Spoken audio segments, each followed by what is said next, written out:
අද නිවාඩු දවසේ මං ගෙදර ඉන්නේ. ඔයාලට පෙන්වන්නම් පොඩි වැඩක් හොඳේ. යන්කෝ මං පෙන්වන්න.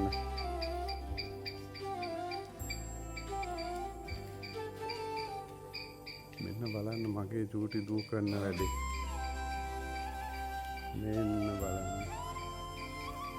අයියෝ මගේ කාර් එක චූටි දූ මොනවද ඔය කරන්නේ?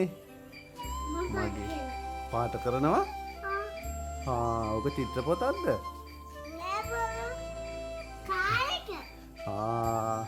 මෙන්න අපේ සුදුහාමිනේ ඔන්න කාර් එකේ තමයි චිත්‍ර අඳින්නේ. හොඳේ? ඔව්.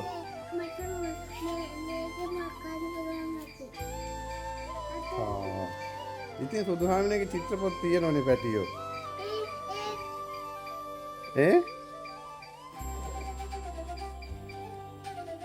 මෙන්න බලන්න හොඳේ.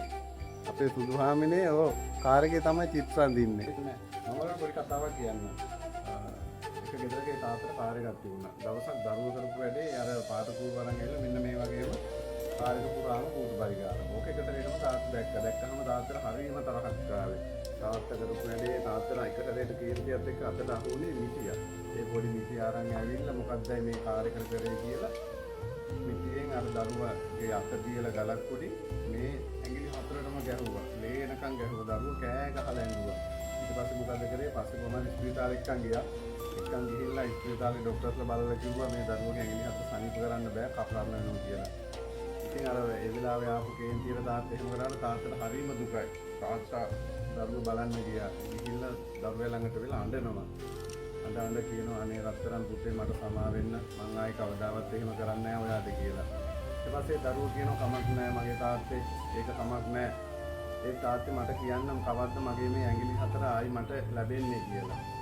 ඇත්තට මේක කිව්වහම මේ තාත්තට දරා ගන්න බැරි තරම් වේදනාවක් දැනුණා. තාත්තා අඬ ඉඳලා ගෙදර ආවා. ගෙදර ඇවිල්ලා කල්පනා කරගෙන ඉඳලා ඒ වේදනාවල තාත්තා මොකද කරේ? තාත්තා එල්ලිලා මැරුණා.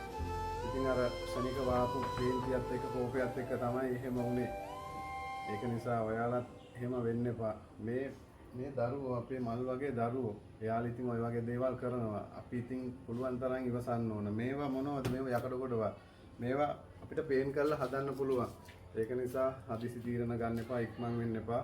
යාළුවනේ ඔයාලටත් කියන්නේ ඒකයි. ඉතින් දරුවෝ තමයි ඉතින් අපිට වටිනාම දේවල්. කමක් නැහැ ඉතින් මම්මගේ චෝඩි දුවට මොකුත් කියන්නේ නැහැ. ඉතින් මෙහෙම අඳිනවා මම මෙහෙම පාරෙත් යනවා. ප්‍රශ්නයක් නැහැ. ඉතින් පොඩි අයනේ. ඉතින් කට්ටිය දන්නවා ඉතින් පොඩි දරුවෙක් ගෙදර ඉන්නවා මෙහෙමයි කියලා. ඉතින් ආයි මේ වගේ කතාවක් පස්සේ දවසක කියන්නම්.